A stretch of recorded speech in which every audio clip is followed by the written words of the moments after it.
Buenos días, chicos.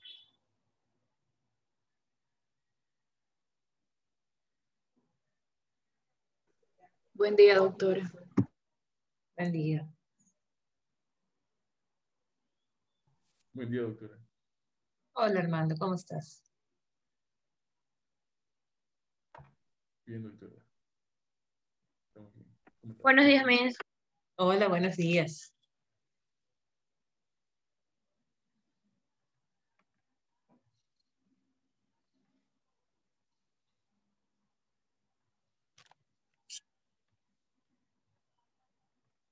Bueno, el día de hoy vamos a hablar un poquito de unos temas complementarios, digamos así, sobre el plan de control y lucha contra el fraude fiscal, en donde trataremos, ¿sí? De ver cómo nuestro servicio de rentas internas tiene pues mecanismos para combatir o luchar contra el fraude fiscal. Y esto ayudará a complementar precisamente el tema de los ilícitos tributarios, porque es importante conocer, ¿no? Y saber que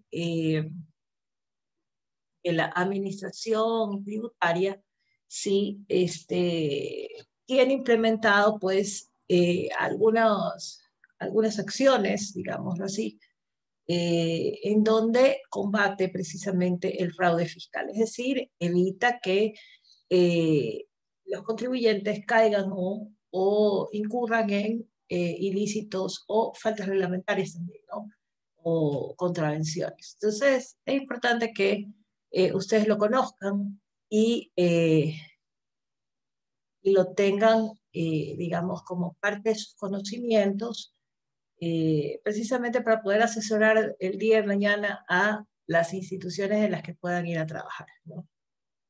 Que les sea de utilidad.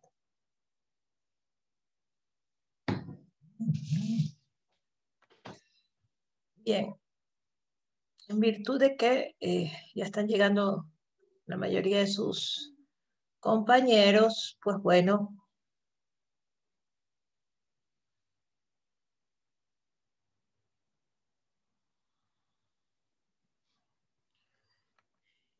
vamos a ir revisando entonces este tema.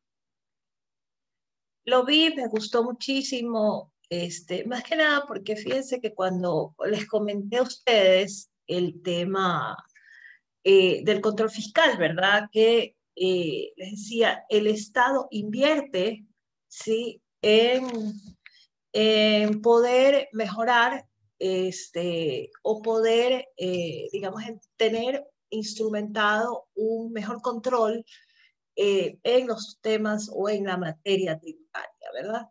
Y entonces, bueno, pude ver este plan de control que tienen y vamos a ver los lineamientos. No vamos a obviar la introducción porque ya necesitamos saberlo, ¿no?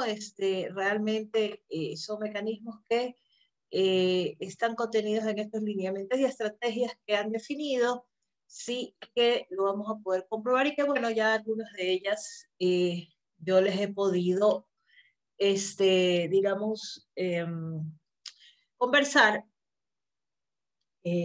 cuando hemos desarrollado nuestra materia, ¿no? Entonces, muy bien. ¿Qué lineamientos orientadores y ejes estratégicos ha implementado el Servicio de Rentas Internas? Pues bueno, se resumen en fortalecer el cumplimiento voluntario mediante la simplicidad administrativa. Y recordarán ustedes que cuando vimos la primera y segunda unidad hablamos de lo que era el principio de simplicidad administrativa, ¿sí? Es decir, entre menos trámites existan, mejores resultados vamos a tener y obviamente el contribuyente no va a tener dificultades de acceder a todo lo que implique la tributación. Fortalecer la prevención, detección y sanción ante el incumplimiento tributario. Fíjense, habla de las sanciones, es decir, de poder detectar previamente el tema de lo que son las sanciones, ¿no? Fortalecer la transparencia mediante la colaboración y coordinación nacional e internacional. También les hablé del cruce de información y de algunos convenios que se han suscrito con países del exterior y obviamente permiten pues canalizar la información, ¿no?, tributaria. Combatir el fraude tributario en todas sus formas, fíjense ustedes, es una política directa. Combatir el fraude tributario. Impulsar la debida diligencia con los contribuyentes y ciudadanos obligados a reportar. Vamos a ver quiénes son. Entonces, cuando hablamos de fortalecer el cumplimiento voluntario mediante la simplicidad administrativa, pues bueno, el SRI dice mediante el desarrollo e innovación tecnológica, incrementará el acceso a los servicios de la administración tributaria a través del portal web, dispositivos móviles o a través de asistencia personalizada mediante un contacto ágil, logrando así disminuir los costos de transacción de los contribuyentes. Fíjense ustedes que el Servicio de Rentas Internas tiene una aplicación, una app, en donde usted puede consultar si está al día, puede ver cuánto tiene que pagar en impuestos, etcétera, ¿no? Y otras informaciones. Entonces, lo podemos tener vía celular. Y, evidentemente, también a través de la página web tenemos un sistema, ¿sí?, en el cual ese sistema contiene pues los formularios de declaraciones, contiene los trámites de reclamos administrativos, ¿no? Que también los habíamos visto, y los anexos, etcétera, ¿no? Todo lo que implica, digamos, la tributación. Bien, luego tenemos... y bueno, y de hecho, en la simplicidad administrativa, en este año que pasó y 2020, pudimos establecer algunos mecanismos nuevos en materia de simplicidad tributaria, ¿no? En las reformas que se pasaron, digamos, los microempresarios exigieron simplificar algunos trámites y también, digamos, otros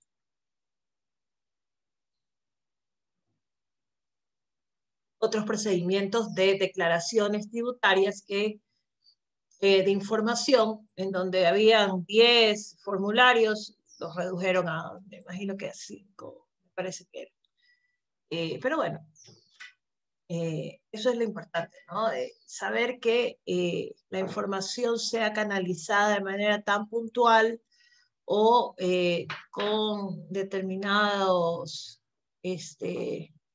ítems que no se repitan, a pesar de que eso permite también ver la realidad, ¿no? Qué es lo que verdaderamente se tiene que declarar para que luego proceda el cruce de información, ¿no? O las inconsistencias en las declaraciones, que es lo que permite también detectar la defraudación tributaria, ¿no? Fortalecer la prevención, detección y sanción ante el cumplimiento tributario, ¿no?, ante el incumplimiento tributario. Para alcanzar mayores niveles de eficiencia en el análisis, la prevención y focalización de las acciones de control, el SRI ha fortalecido su plataforma tecnológica y se encuentra aplicando técnicas de minería de datos para el tratamiento de segmentos relevantes de contribuyentes y sus riesgos específicos. De este modo, a mayor nivel de riesgo de incumplimiento, el SRI despliega más acciones y de mayor intensidad. Lo que les decía, ¿no? Nos monitorean, ¿sí? Y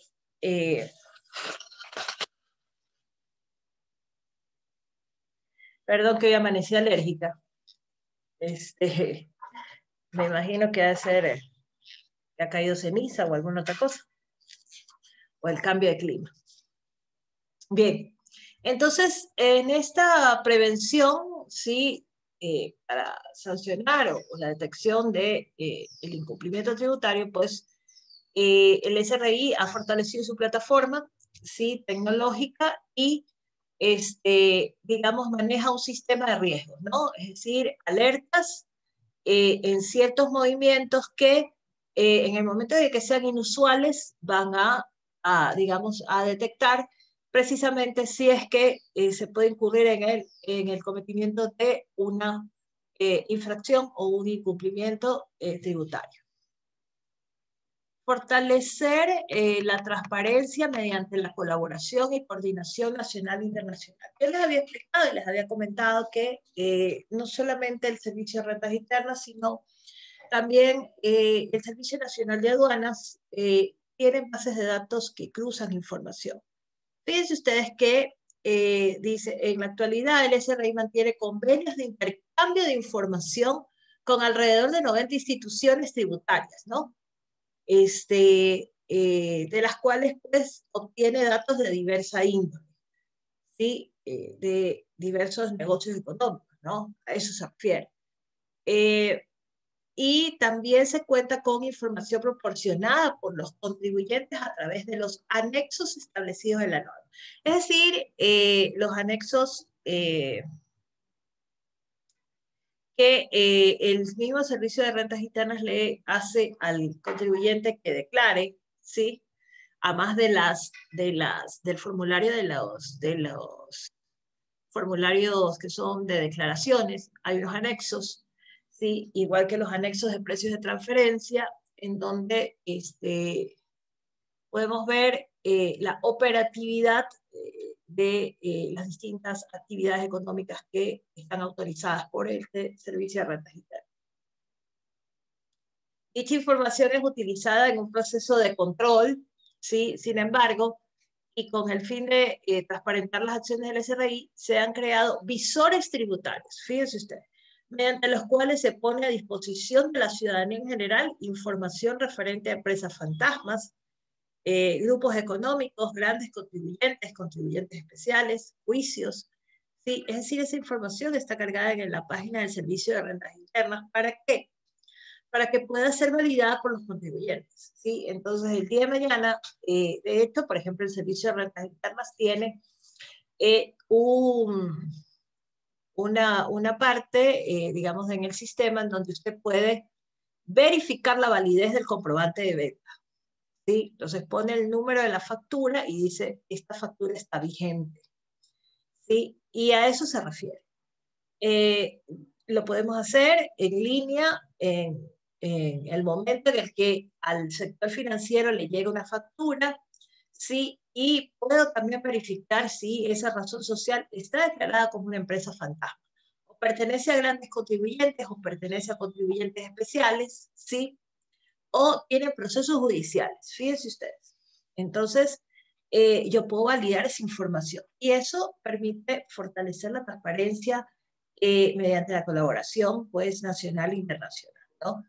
Desde el año 2017, Ecuador forma parte del Foro Global de Transparencia e Intercambio de Información, donde 150 países y 15 organismos internacionales trabajan juntos para fortalecer el intercambio de información entre las administraciones tributarias y aplicación de estándares internacionales de transparencia fiscal y combatir la evasión fiscal. Es cierto, la OCDE, que está aquí, ¿verdad? Dice, Ecuador ha presentado su carta de adhesión a la Convención Mundial, Multilateral sobre Asistencia Administrativa Mutua en Materia Fiscal, instrumento certificado por la Organización para la Cooperación y Desarrollo Económico, OCDE. La OCDE, ustedes pueden entrar a la página web de la OCDE y van a encontrar todo tipo de información tributaria, ¿sí? Inclusive la OCDE dicta cursos de capacitación para servidores públicos, y ofrece,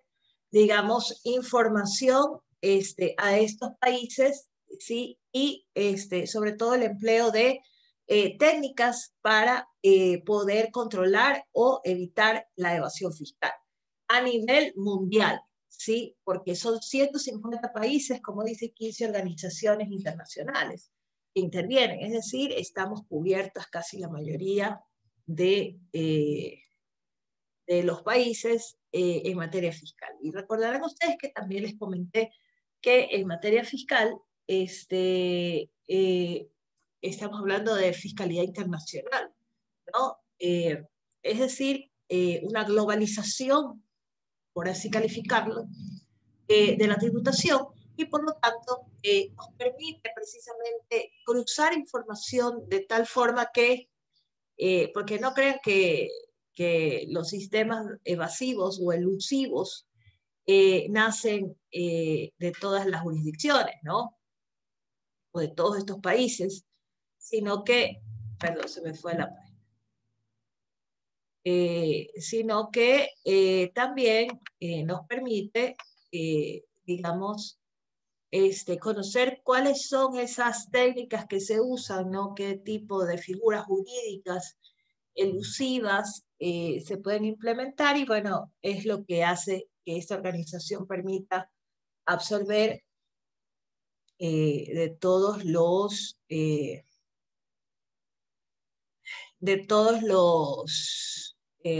todos los países, ¿verdad?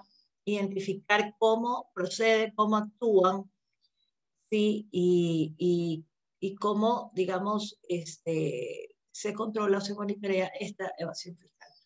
Entonces, fíjense ustedes, y una información importante también es que el intercambio de información tributaria se puede hacer bajo pedido con 117 países, ¿sí?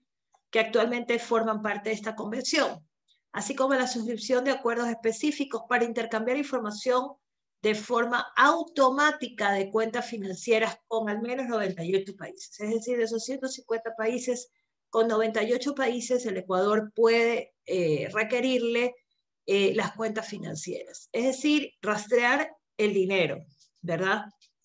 Lo que se llama rastrear el dinero. Aparte de eso, sabemos que existen los mecanismos para el lavado de activos, ¿no? Y ahí también hay cruce de información. Entonces, y el lavado de activos también es otra tipología, ¿no? Penal, sancionada en nuestro país, y evidentemente está unida o atada a la evasión fiscal.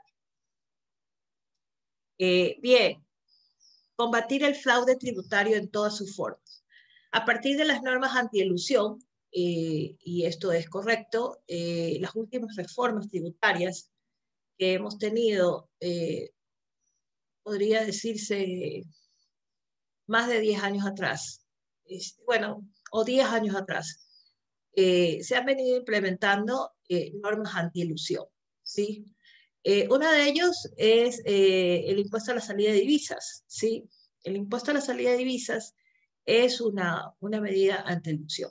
Ayer les comentaba a sus compañeros y les explicaba y les decía, tenemos que declarar, ¿verdad?, en el aeropuerto o en los puertos o en el terminal terrestre, lo que sea, hay un control de migración, de salida internacional, y quienes están ahí nos pueden preguntar o nos hacen declarar a través de un formulario cuánto dinero llevamos en efectivo, ¿sí? Entonces, ya no se puede sacar dinero en efectivo en exceso, ¿verdad?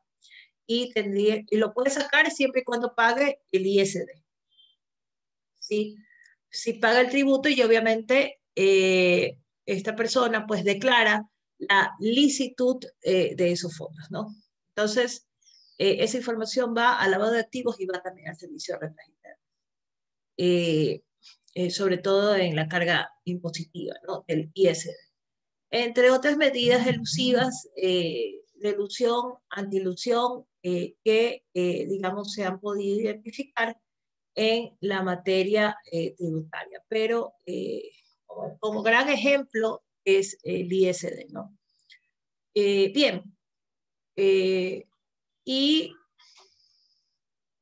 también nos permite identificar los riesgos, ¿no?, que puedan darse de figuras jurídicas abusivas, ¿sí?, como aquí bien lo dice, ¿no? Entonces, la simulación de contrataciones o contratos que, digamos, puedan estar enmarcados en una normativa, pero en realidad están eludiendo el pago de los tributos. Muy bien.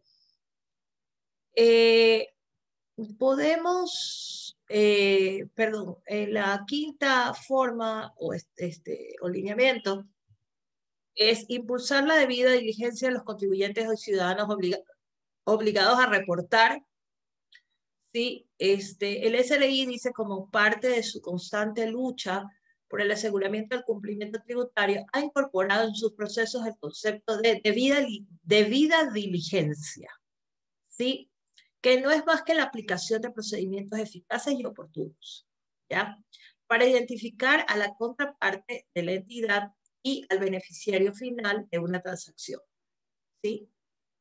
Y sirve para documentar las transacciones y verificar que la información obtenida sea coherente, veraz e íntegra. Es decir, aquí hablamos de los terceros, ¿no? Vemos quién es el beneficiario final, ¿sí? En esa transacción, y quién es la contraparte, ¿no? De aquello. Entonces, fíjense ustedes, ahí hay cruce de información también. Pero se le llama diligencia, debida diligencia, ¿sí? Muy bien. ¿Qué estrategias entonces de gestión de cumplimiento tributario ha implementado?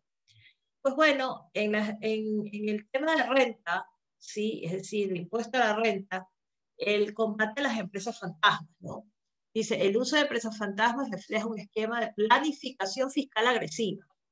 Recuerden ustedes que yo les había dicho al inicio que había tomado un curso de planificación fiscal y que efectivamente el esquema de planificación fiscal agresiva sí comprende precisamente, como dice aquí, a través del cual se pretende sustentar costos irreales, ¿no? Es decir, una planificación fiscal de una empresa, ¿verdad? O de un contribuyente que toma riesgos, ¿sí? Que toma riesgos y que toma riesgos que, por ejemplo, no importa si su transacción se realiza en paraísos fiscales, por ejemplo, ¿sí? Que hoy ya no se conoce como paraísos fiscales, sino países no colaboradores, ¿sí? Y se refiere precisamente a aquellos países que teniendo, digamos, condiciones fiscales distintas a las nuestras, ¿no? De revelación, digamos, de quiénes son, de dónde provienen los capitales, temas de lavado de activos, y otras políticas, ¿verdad? Sin embargo, estos contribuyentes toman esos riesgos de invertir o hacer inversiones en estos países, ¿no? Tenemos los casos, por ejemplo, de el futbolista que ahora se quiso retirar. ¿Quién me lo recuerda? ¿Quién es futbolista? Este chico Messi, ¿sí? Tuvo problemas, me parece que es él el que tuvo el problema en España sobre evasión fiscal. La cantante Shakira también tiene patrimonios en paraísos fiscales, ¿no? También fue, digamos, revelado esos casos, ¿no? Para si es que quieren leer, ¿no? Algunos casos que están justamente sustentados en lo que son paraísos fiscales, ¿no? Está este caso, y bueno, ya hay otros artistas también que han utilizado, ¿verdad? Esta planificación agresiva que se llama, ¿verdad? Que es donde toman riesgo, que sacan sus inversiones y las ponen, o sus dineros las ponen en estos países precisamente en donde no hay, digamos, conocimiento de que tienen estas propiedades y demás cosas, ¿no? Entonces, hay que tener mucho cuidado. España es uno de los países, digamos, que tiene muy bien estructurado el sistema de control tributario, ¿no? Maneja muy bien. Y de hecho, bueno, Ecuador ha tomado, digamos, de referencia la legislación española siempre, y ha pedido siempre asesorías a España precisamente para poder implementar los mejores controles tributarios, ¿no? Y más que nada porque, les repito, ha habido muchísimos casos,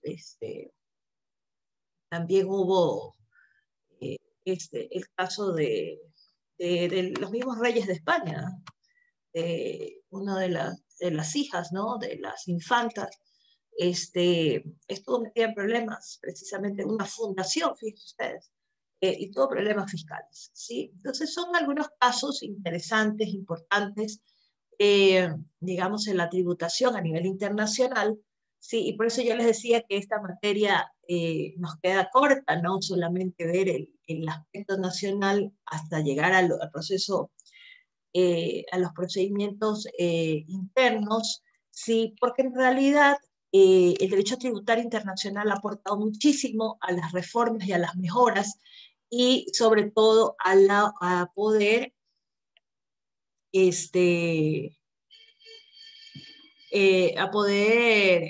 digamos, identificar estas prácticas, justamente, fíjense ustedes, en temas importantes de figuras importantes, ¿no? Como son del fútbol, de la música, y otros negocios importantes, ¿no? Otros negocios importantes también.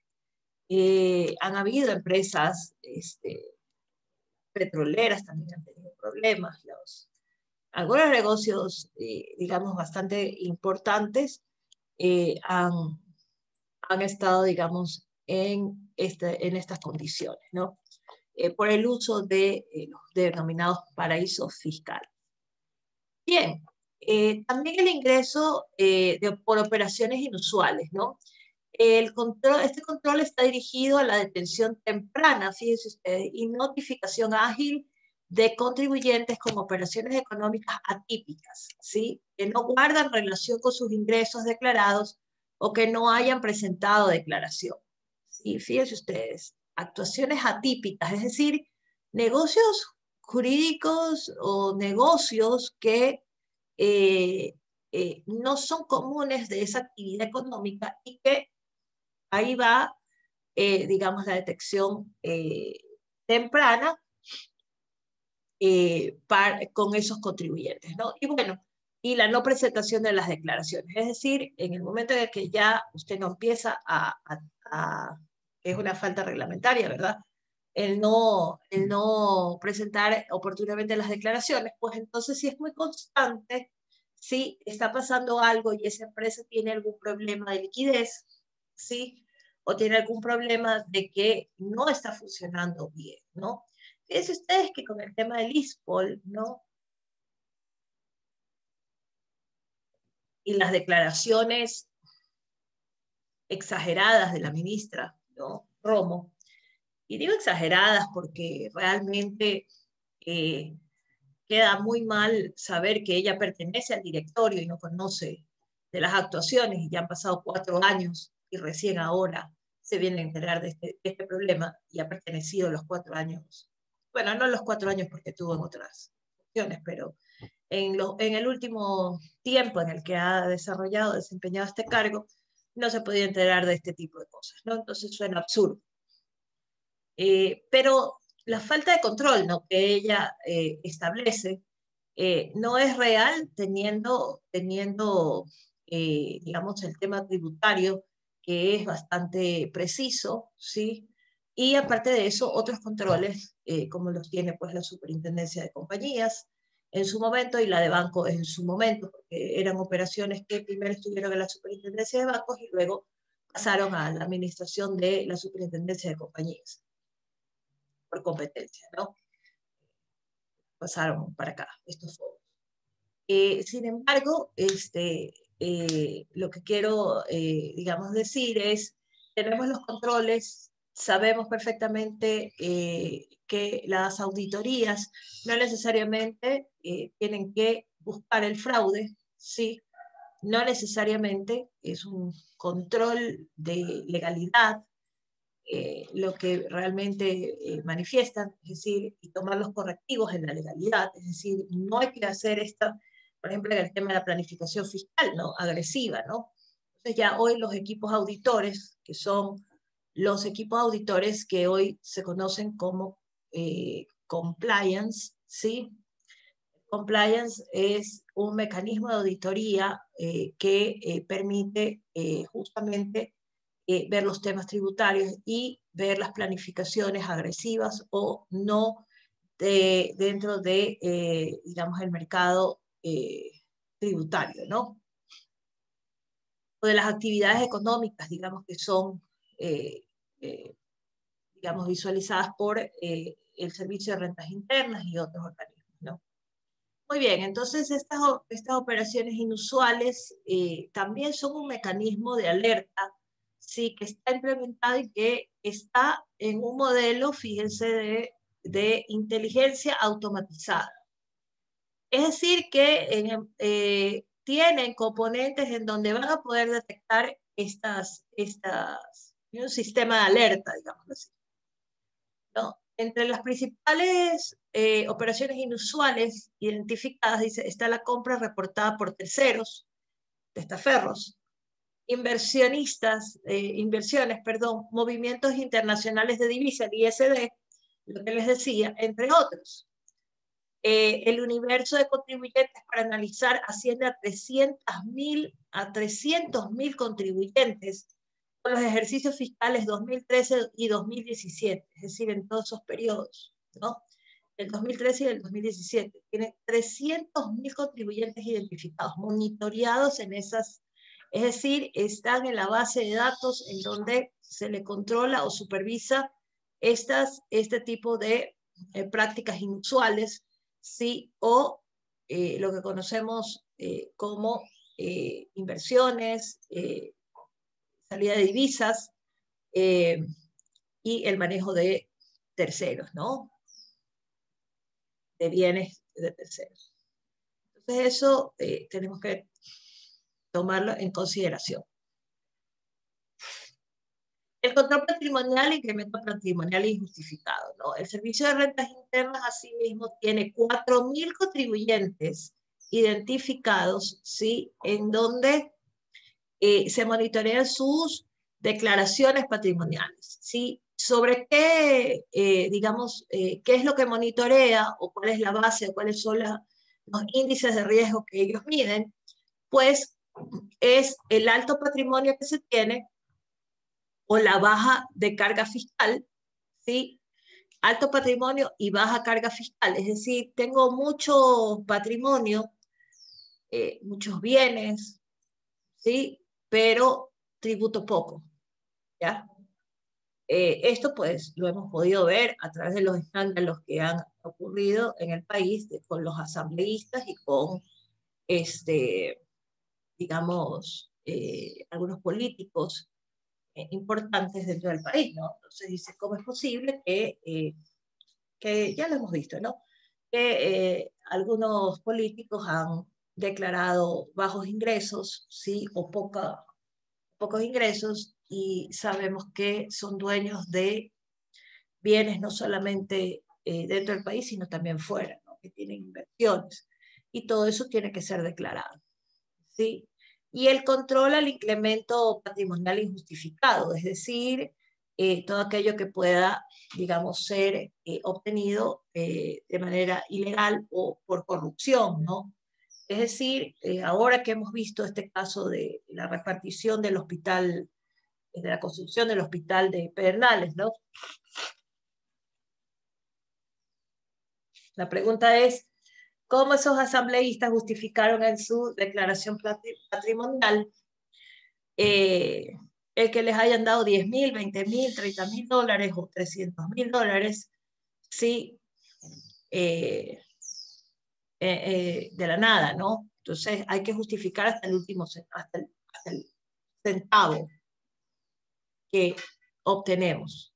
Si yo me encontré un centavo en la calle, pues entonces tengo que decir, me encontré el centavo en la calle y eso es lo que se justifica, digamos, ¿no? La obtención o el tener ese centavo en su patrimonio.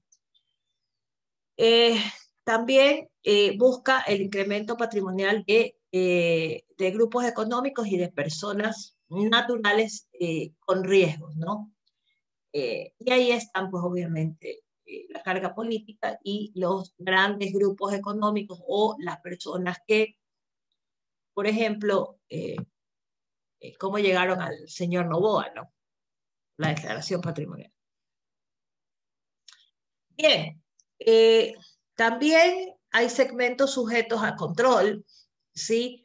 Como grandes contribuyentes, grupos económicos, contribuyentes especiales y otros segmentos, ¿no? Entonces eso ya lo habíamos explicado, lo habíamos visto, y dice que en el catastro existen 185 contribuyentes que representan el 41.92%, casi el 50% de la tributación, ¿eh?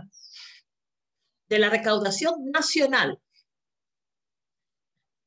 Está concentrada en 185 contribuyentes. Y se priorizan controles intensivos a más de 100 grandes contribuyentes, cuyos riesgos tributarios son significativos, ¿no? Y paralelamente se realizan las acciones de control masivas para cubrir el 100% del catastro. Es decir, que esos 185 contribuyentes van a ser, o al menos 100, son monitoreados constantemente. Es decir, que esos 85 estarán sorteados, ¿verdad? Como ruleta en distintos periodos y caerá, digamos, para acceder pues a esa información, ¿no? Y el monitoreo de esos grandes contribuyentes. Es decir, que el Estado no los pierde de vista, ¿sí? Precisamente para saber, porque esos son sus ingresos fijos, ¿no? Prácticamente, ¿no? Estos grandes contribuyentes. Entonces hay que monitorearlos para ver si verdaderamente sus actividades están, digamos, en la línea de comportamiento normal, o hay más, menos, ¿sí? O puede llegar hasta quebrar, ¿no? Cualquiera de ellas, o de irse, porque muchas de ellas también son multinacionales, ¿no? Bien, y esta información está en la página web del SRI, lo podemos ver todos, ¿sí? Sobre el catastro de grandes contribuyentes, con indicadores financieros y tributarios que permiten conocer el comportamiento de estos contribuyentes. Los grupos económicos, es decir, los holdings, ¿no? O grupos de compañías o de empresas, ¿no? Que están constituidas como grandes grupos económicos, comprenden alrededor de 215 grupos económicos dentro del país. Y también se priorizan acciones tendientes a verificar a aquellos contribuyentes cuya presión fiscal es menor del 1.5%.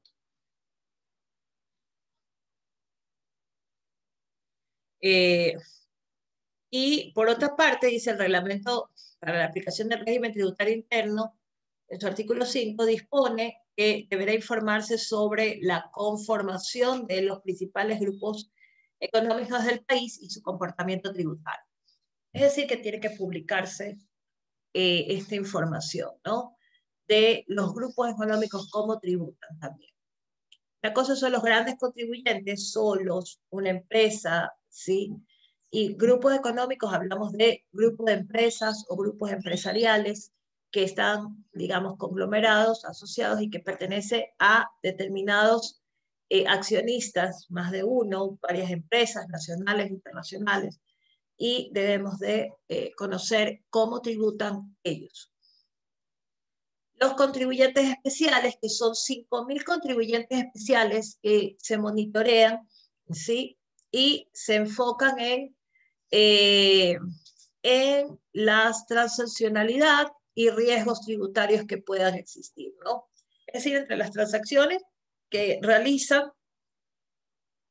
estos contribuyentes especiales, que por lo general están los pequeños empresarios, los microempresarios, empresas pequeñas, sí, los artesanos o todo lo que tiene que ver con contribuyentes, digamos, pequeños, sí, por eso son 5.000 contribuyentes en donde, digamos, se monitorea esa información.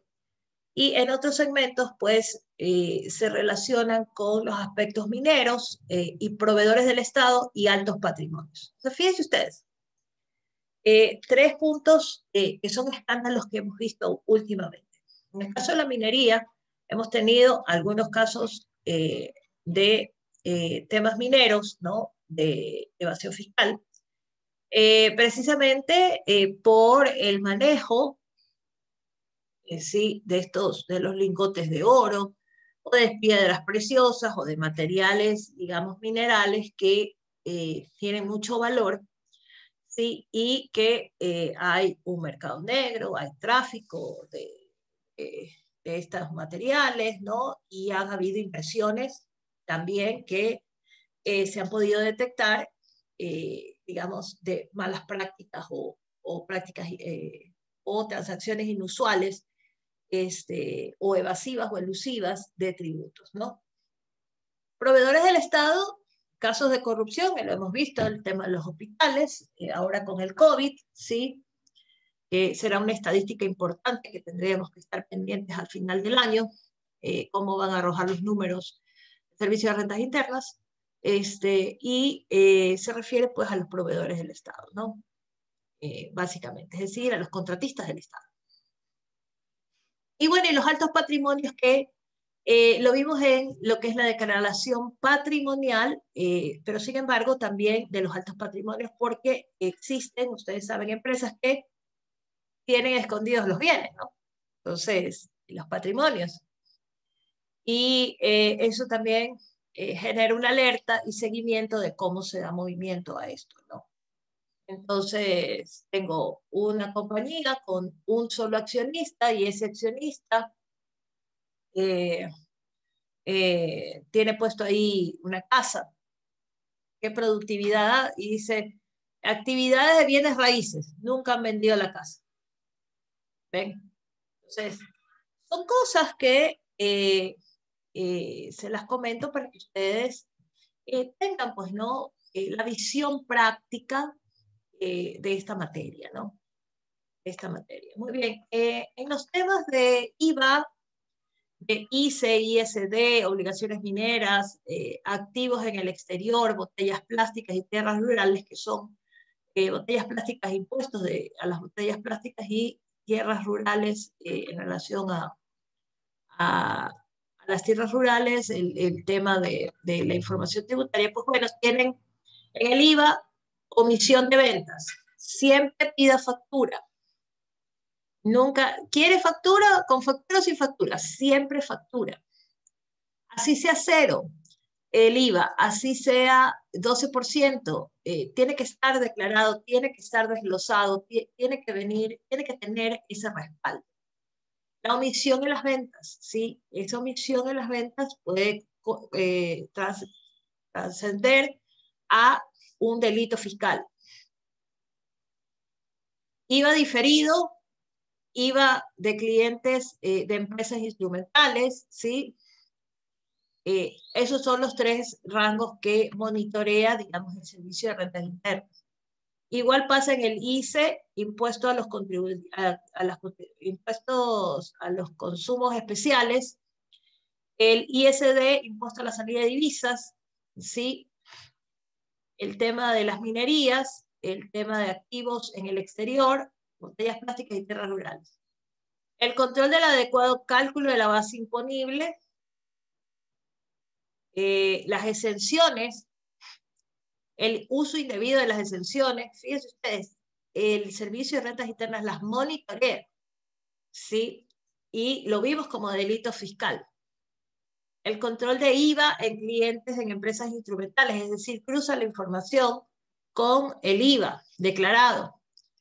Las declaraciones de pago del ISD en presunciones, es decir, presunciones de qué? De delitos, ¿no? Control de traslado de divisas, inconsistencias en el sistema financiero, es decir, declara equivocadamente de dónde vienen los fondos, ¿no? Hay que tener mucho cuidado con eso. Lavado de activos.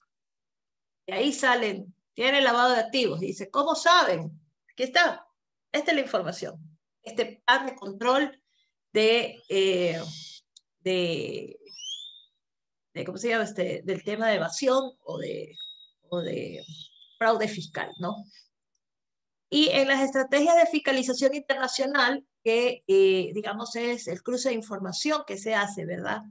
implementación efectiva de los estándares internacionales sobre transparencia e intercambio de información, lo vimos en la OCDE, ¿sí? Y los compromisos adquiridos en el Foro Global de Transparencia e Intercambio de Información que dijimos que se había adherido el Ecuador en el 2017.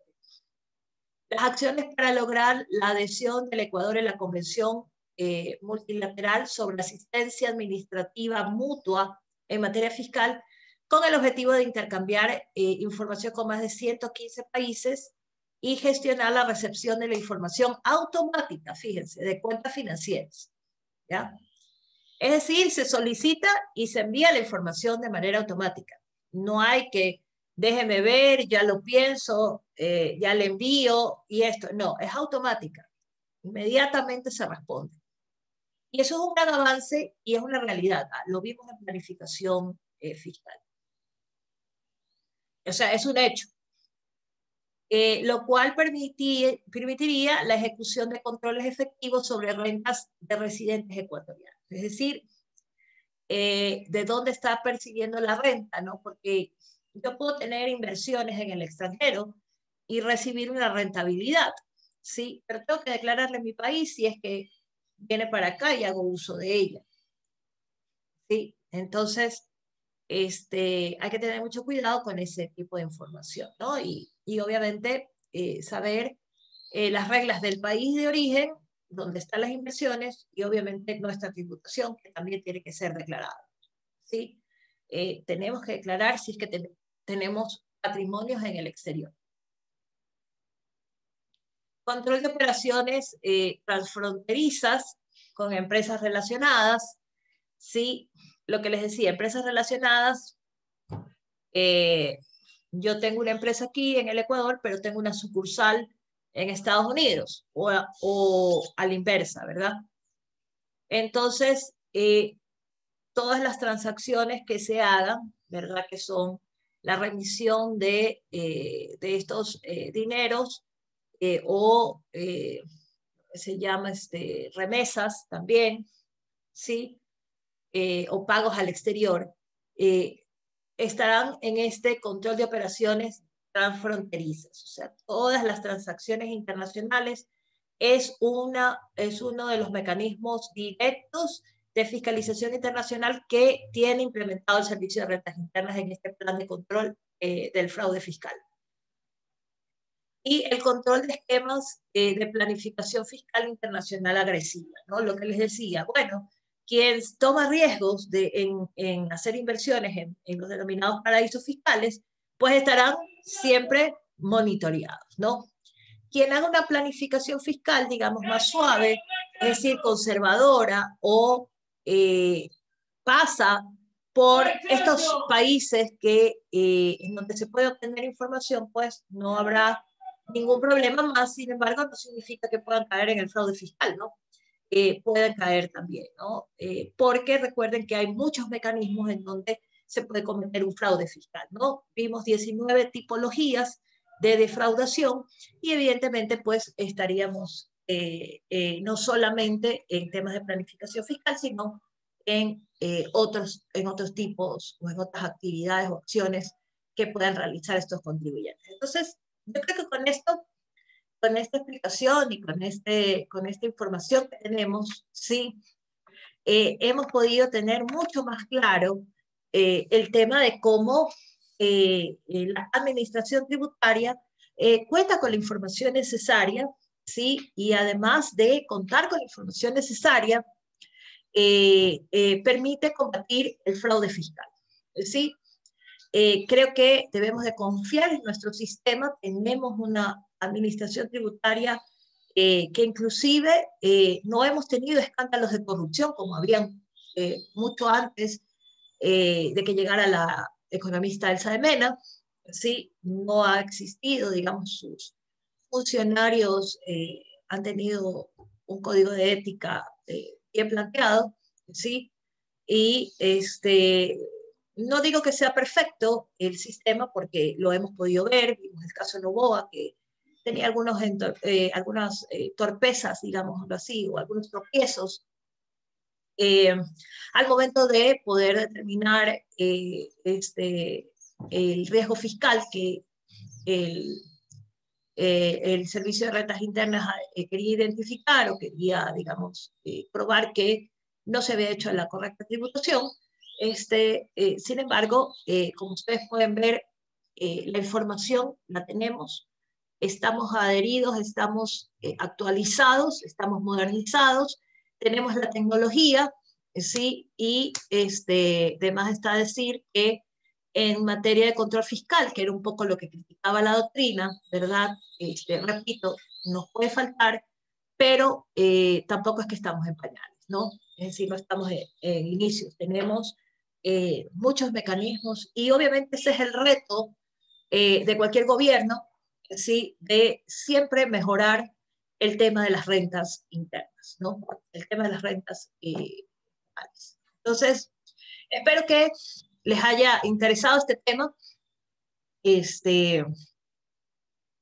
les haya servido mucho de complemento para poder ver realmente lo que les decía, ¿no? En materia de fraude, que estamos preparados y bueno, nos quedamos hasta ahí y nos vemos el día de mañana en, digamos, el último día de clases de esta semana, y ya pues ir a la semana de exámenes, ¿no? Con ustedes, ya les dije, tenemos el día jueves, ¿no? Muy bien. Entonces, bueno, que tengan un lindo miércoles y nos vemos la clase de mañana. Cuídense mucho. Chao, chicos. Buen día. Vayan a clases.